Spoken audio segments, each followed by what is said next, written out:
What? Toby Maguire? Andrew Garfield? Tom Holland? No.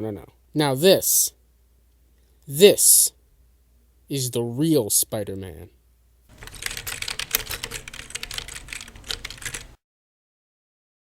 So this is Spider-Man 1969, or as I like to call it, Spider-Man meets Dr. Lightning.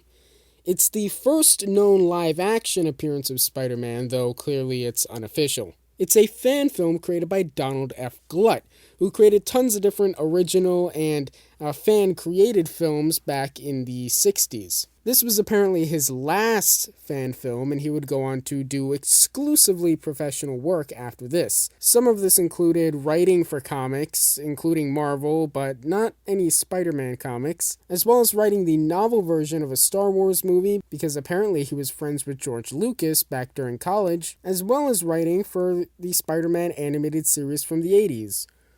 Or at least one of them. So what is this fan film?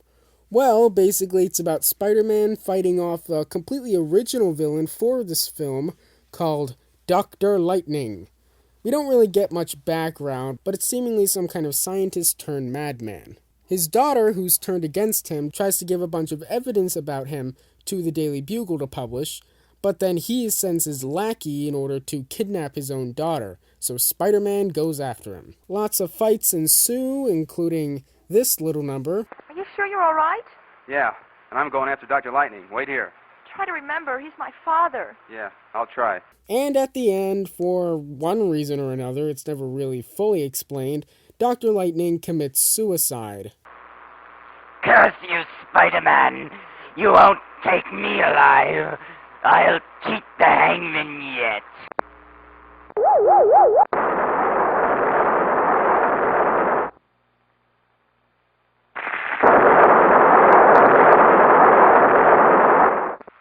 Tough luck. I got bad news for you. Your father's dead, but you're safe, and so is the world. Honestly, with this film, though, you're not really here for the plot, are you? You're just here to see what Spider-Man's gonna be like back in 1969, before there were any official live-action Spider-Man at all, let alone even a good one. The Spider-Man costume is pretty good for the time, and pretty good for the time is something that I'll be saying a lot during this review, but considering this is a fan film made in 1969, it's very impressive, especially since this is in color and has sound, and the editing is very well done. And sure, the Spider-Man mask does have a bunch of seams going down the front, which does make it a little bit distracting, but I'm willing to forgive that. The Dr. Lightning costume is fairly basic, but the mask is pretty cool, and so is his gun. As for the sets, well, that basically consists of a cave, as well as the Daily Bugle. I have to admit, though, the Daily Bugle set does really feel lacking. It seems like it's just a table set up in some guy's living room. Now, as for the special effects are kind of interesting. All the Spider-Man stuff is done with a combination of using a Spider-Man action figure of the time to either use stop motion to make him climb up a toy wall, or to swing him in front of the camera to make it look like Spider-Man is swinging around. You also see footage that's recorded upside down or reversed or things like that to make the wall crawling and agility of Spider-Man look real, and it's honestly pretty good. I mean, obviously it is a little bit jarring when you see Spider-Man just as a figure, but at the same time it is a fan film, and you have different expectations going into a fan film than an actual film. If you had shown this to somebody at the time and said, oh yeah, this is a clip from the new Spider-Man movie they're making, I don't think anybody would believe you.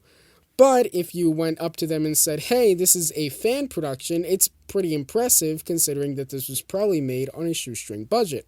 I have to admit though, the Dr. Shocker lightning gun effect, which is a really well done effect, really should have been used as Spider-Man's web effect, because it really does look like a spider web, though I understood why they decided to use it for the lightning ray.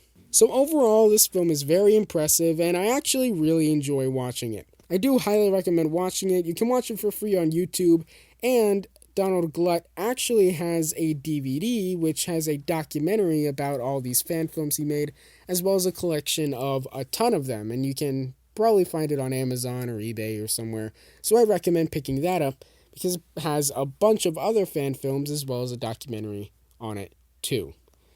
So yeah, that's pretty much it. I hope you guys enjoyed this review. If you want to see other stuff like this, let me know. That's pretty much it, and I'll see you. Bye.